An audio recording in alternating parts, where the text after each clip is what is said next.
What's up, everyone? I'm very excited. I've upgraded my phone and made some changes in the background, so the video footage is going to be much higher quality. I'm going to be working with a new editor going forward, so hopefully pushing out content more often.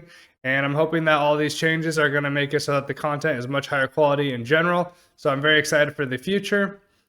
As is typical, the session was played at Champions in Houston, Texas. I've been on a little bit of a downswing, but this was a very solid session for me, so I hope that you enjoy it.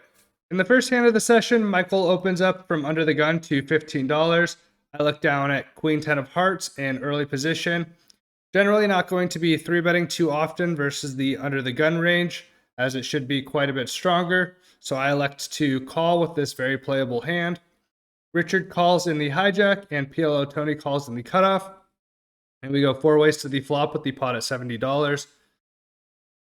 The flop is the 10 of diamonds, Jack of hearts, 4 of hearts, giving me middle pair and third nut flush draw to go along with my backdoor straight and overcard. So I absolutely smashed this flop multi-way. Michael decides to continue here for $25. Pretty small sizing. I think it's perfectly fine. And I decide to bump it up to $100. Richard and PLO Tony quickly fold.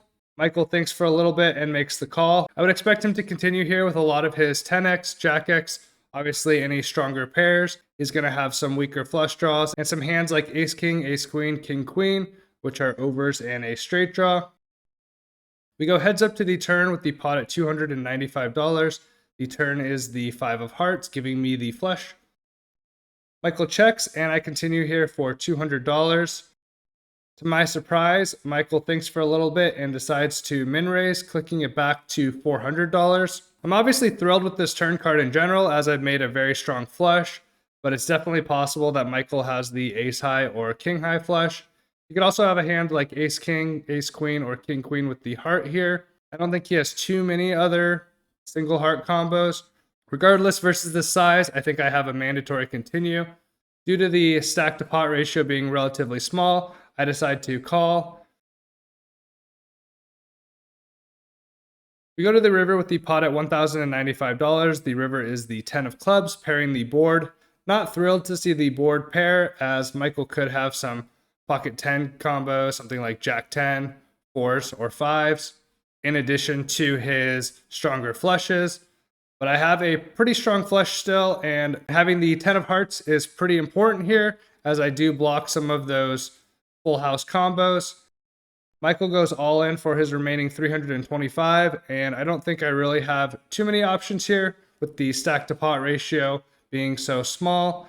I make the call, and thankfully he shows me the 8-7 of hearts for a weaker made flush, and I scoop this $1,745 pot to start the session. In the second notable hand of the night, everyone wants to see the flop, as Michael opens to $20 from early position, and we see a call from more than half the field, as the middle position, cutoff, button, and small blind players all make the calls.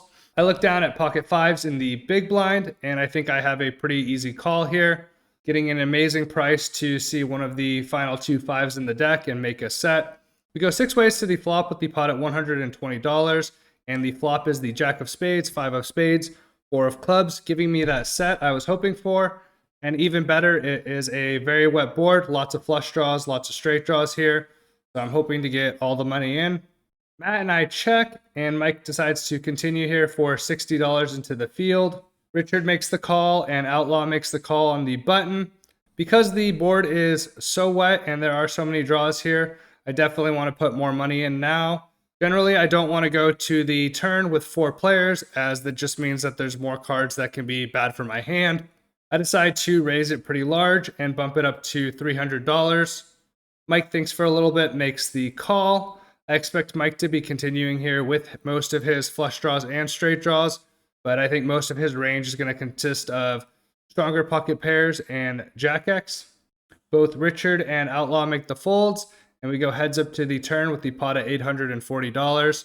The turn is the 10 of hearts. Really shouldn't improve my opponent's range in any meaningful way. He could obviously pick up additional equity if he had a spade combo with the 10 or something like King Queen of spades, but doesn't complete any of the draws. So overall, I'm very happy with this turn card. think I want to go relatively large on this turn card, as I do have a lot of those draws still, and I still have a lot of those very strong nut hands like pocket fives, pocket fours, and now something like Jack 10. I continue here for $525. Mike thinks for a little bit and shoves all in for his remaining $1,680. I obviously have a pretty easy call, as I'm ahead of all of his draws as well as all of his overpairs, Jack X and Jack 10. If he has pocket jacks or pocket tens, it's just a cooler, and I live with it. I make the call. We decide to run it twice, and we see two river cards.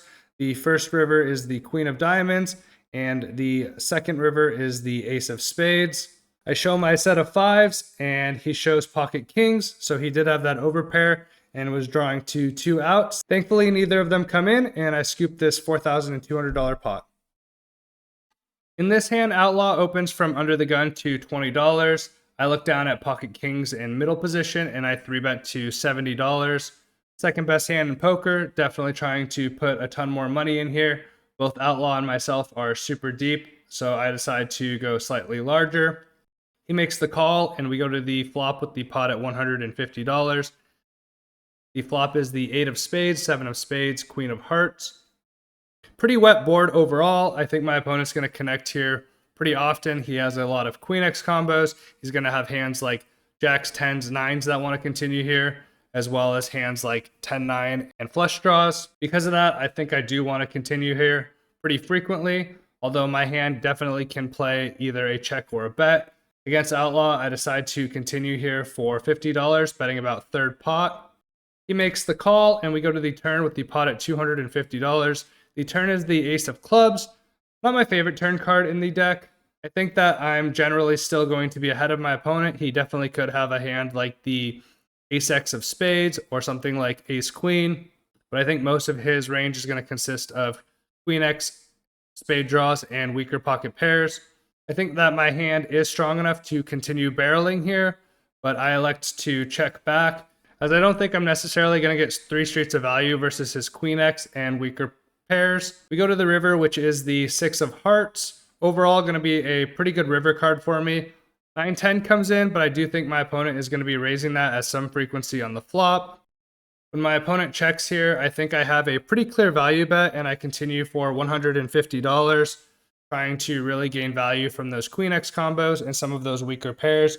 I think if he did have a hand like Ace Queen or a stronger Ace X combo, he's going to be leading river a lot of times once I check back on the turn. So it definitely diminishes some of his value here. But by checking turn, I also think that I allowed him the chance to bluff.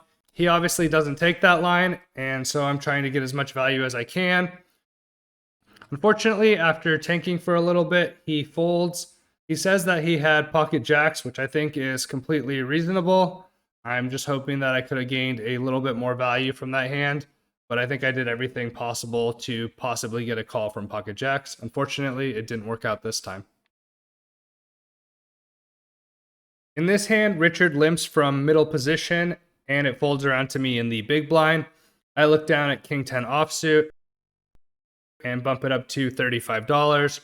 Richard makes the call, and we go heads up to the flop with the pot at $75. The flop is the 8 of hearts, 4 of clubs, 3 of hearts. A pretty low board overall. I think I'm going to be betting this at a pretty high frequency, as I should have a slightly stronger range when it folds around to me in the big blind and I open raise.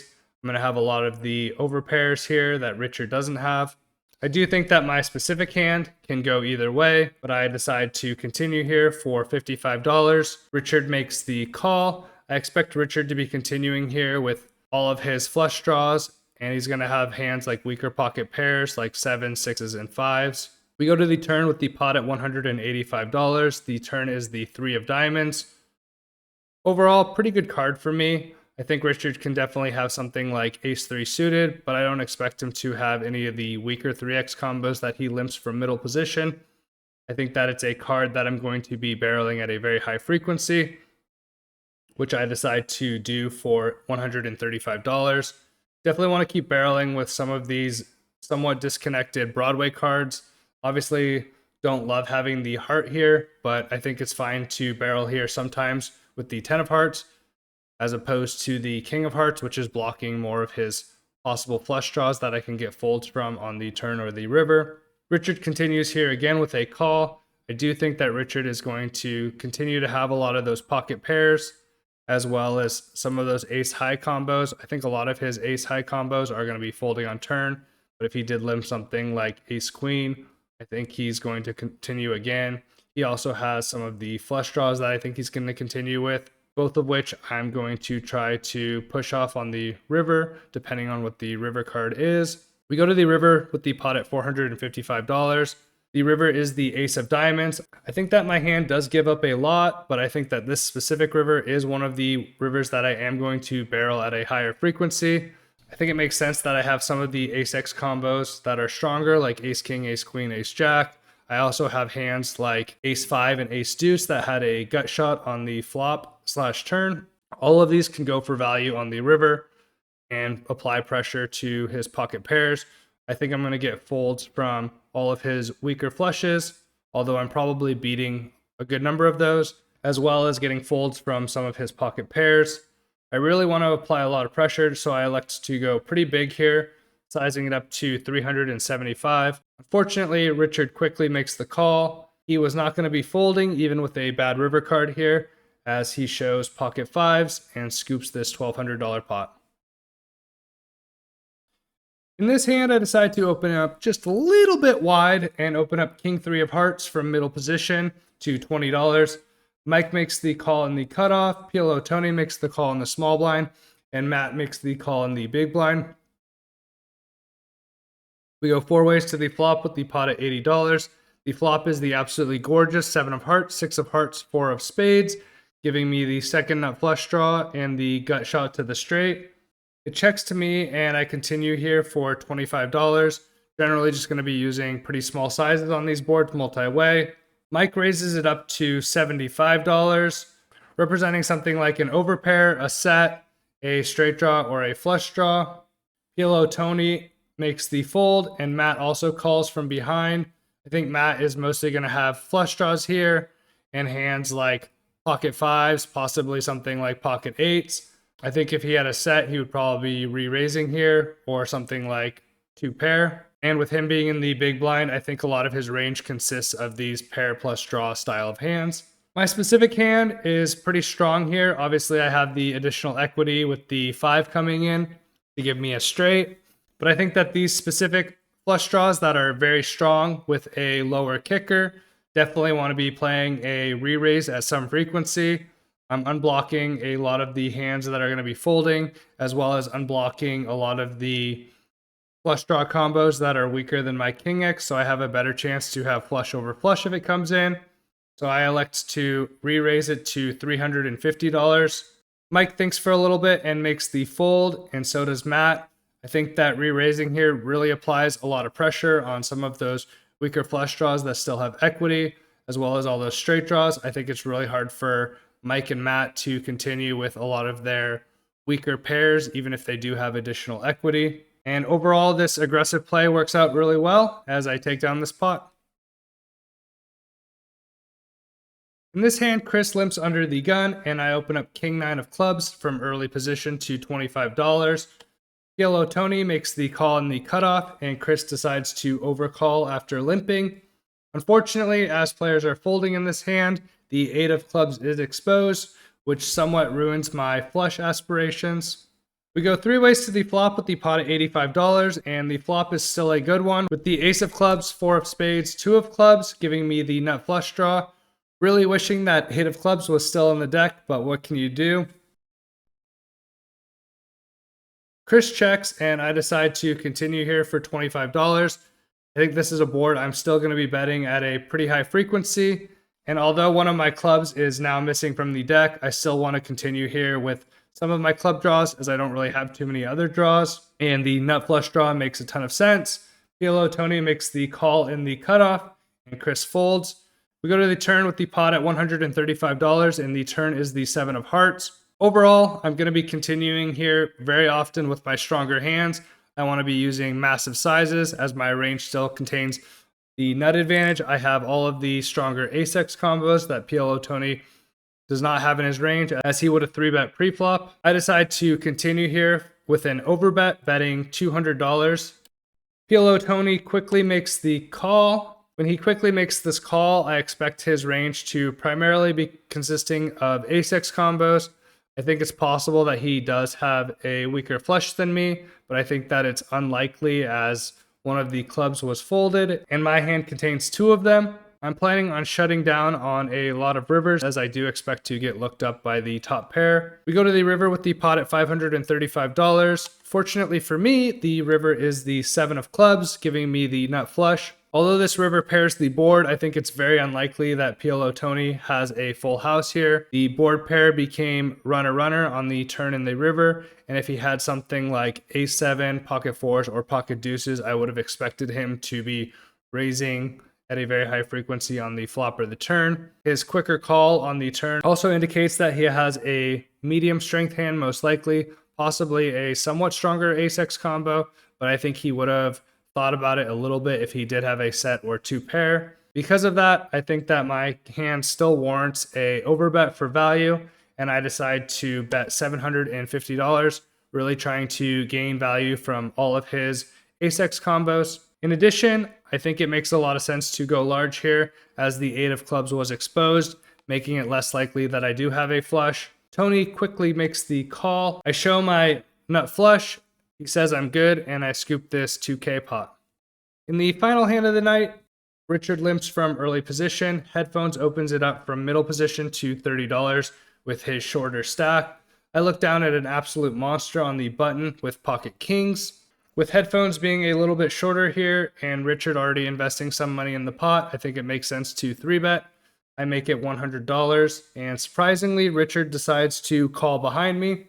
I think that Richard's range is primarily going to consist of pocket pairs here and suited broadways, although he might have some suited ace-x combos and suited connectors.